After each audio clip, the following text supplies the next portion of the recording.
Welcome back, Descendants.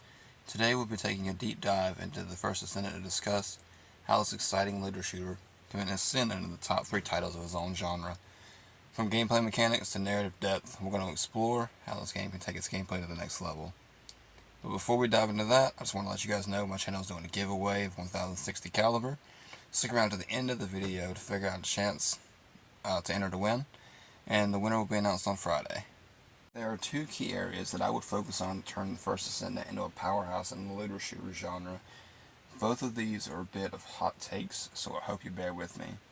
Number 1 that we're going to discuss is less cleavage shown in new armors and characters. I know, I hear you guys, but hear me out. What are the top 3 games currently sitting in the looter shooter market? It's going to be Destiny 2, number 1, I think that's inarguable. And then Warframe and Division 2. I think you can mix and match those two for the number 2 and 3 spots. These 3 titles have in common that they all take themselves seriously. They do have cosmetics that are silly and a bit fun sometimes, but for the most part, cosmetics there are introduced to fit the theme of the game and reflect the stakes shown in the narrative direction. This leads to incredible cosmetics coming into the game, which means more people are buying the cosmetics and thus supporting the game for future content. A perfect example is Destiny. Oftentimes they have during the summer they'll have the beach events where you have the beach ball ghost, have the floaties and the pool gear and stuff like that, as well as another division that also has the beach wear, swim trunk kind of cosmetics, and these are fun little cosmetics to throw into the game, but at the end of the day, what they primarily lean on and focus on to drive in revenue for buying cosmetics is the tactical looking skins, cosmetics, the ones that reflect the theme of their game, the serious tone. And I feel like the nudity it's not full-fledged nudity, don't get me wrong, and I feel like it kind of takes away a little bit from the narrative of the game that they're trying to build, because I'm sitting here spawning in, trying to eliminate an invading alien force from Ingress, trying to claim the Iron Hearts for humanity, and rebuild the human race, get us back to where the ancestors had us, and I'm seeing half-naked characters running around, and it's distracting from the main narrative, and I feel like it's not fair to the game. I know the devs threw those skins in, but I feel like it's not fair to the narrative they're trying to create by including these skins. They're distractions, really. And I know it's going to rub a lot of people the wrong way. It's going to ruffle a lot of feathers because a lot of people really enjoyed these, right? And I feel like I also have a bit of a double standard, because you'll see me running around with the hamster wheel backpack. I like that one a lot. It's fun. I really like the polar bear and the panda bear backpacks. I think they're cute. My wife loves them. She begged me to buy one. My point is, you don't have to cut them completely out of the game. Obviously, keep the skins that are already in the game. All I'm asking is that they tone it back a little bit. They dial it back a little bit with the frequency in which these skins are being released. I feel like reducing the risque cosmetics that come into the game will help create a much more immersive experience for all Descendants. And it'll help focus on what matters about the narrative and the gameplay and things like that. You're not getting distracted by these skins. And I just feel like it's a kind of a bad look for the game.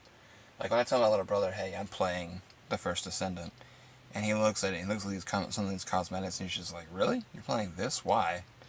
It's okay. It's more than okay to add these kind of skins in for maybe an event, a special kind of event or something that they bring into the game.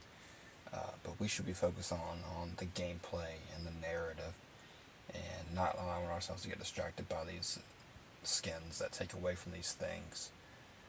The next thing I'm going to move on to ties right into that, and I'm going to say narrative depth is the next big thing that I would change and expand on in the First Descendant, just because the game absolutely has a ton of potential. And if you will think back to Destiny and Destiny 2, some of the most successful, if not the most successful looter shooters ever made, I know Borderlands is considered a looter shooter, so I mean it had immense success as well. So I'm not trying to take away from it, but I know as a live service too, Destiny is just there's no one on Destiny's level. Say what you want about the current state of Bungie and Destiny, but in their prime, at their best, there's no one that can match them. So my point is, if you think back to Destiny, the original Destiny, what made it so great in the beginning, especially, was the story, the narrative, and the possibilities of where the narrative direction could go. Granted, now we have all the answers to this first saga. Whether they continue that remains to be seen. But we had questions about the different alien races. We had questions about the different factions we would meet, different characters we would meet. Questions about the Traveler, what it was, what its true purpose was, who the darkness was, why it was even chasing the Traveler. Surely it was more than it was just evil, right? These are things, and I understand the First Descendant has only been out for a little over a month. And I'm not saying we need all the answers right away. What I am saying, though, is I would love to see this lore expanded upon. Currently in the game, there are so many interesting plot points. There are even lore cards like Destiny had in its early days, and still does. But in early days of Destiny, lore cards were the main way to dive deeper into the lore. It wasn't presented right in front of you. And this game is very similar to that, to early days Destiny in that way. They have characters whose backstories have not been expanded upon yet, but have just an absolute incredible amount of potential. There are several theories already floating around the community, and I've made videos regarding First Descendant lore, and I will link them in the description, about potential origins of the Vulgus, potential origins of the Ironheart, and as well as the Colossi. These ancestors remain a mystery, and what happened to them and how they managed to create Archaea is so far unclear. And it's things like this that have, like I said, a ton of potential, and I'm really excited to see where it goes. I just hope that they prioritize narrative direction over things that don't really matter, that aren't going to keep the player base coming back for a long time. And to touch back on what I was talking about earlier, these skins that they're adding in the game that are kind of provocative are not going to keep the player base engaged long term. People are going to come back for gameplay, mechanics, and storytelling. Let me be clear. The First Descendant is not Destiny 2. And Nexon is not Bungie. I understand that. However, with the decline of both Destiny 2 and the lesser talked about decline of the Division 2, two of the bigger looter shooter games in the genre right now, there's never been a better time for the First Descendant to rise up and take their place as one of the best looter shooters of the decade. Warframe is some of the only realistic competition until we know in better detail what Destiny's future is going to look like. Speaking of Warframe, and I've been comparing the First Descendant a lot to Destiny, but in terms of narrative, the First Descendant reminds me a lot of early days Warframe. And if any of you guys are familiar with early Warframe, you'll remember that the narrative is extremely similar. It wasn't up front and presented to you in a way that was clear, where that you could look at it and be like, I understand exactly what's going on, I understand exactly who these factions are, and who these people are, and who the enemy is, and things of that nature. But that all changed with the release of the Second Dream update for Warframe. And I feel like the First Descendant is needing an update of that magnitude. An update that focuses purely on narrative, that really fleshes out the characters, the background, and just world builds. The First Descendant is not perfect by any stretch of the imagination.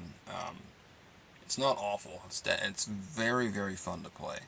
And a lot of people out here don't explicitly care about the campaign just because the writing at points is downright cringe.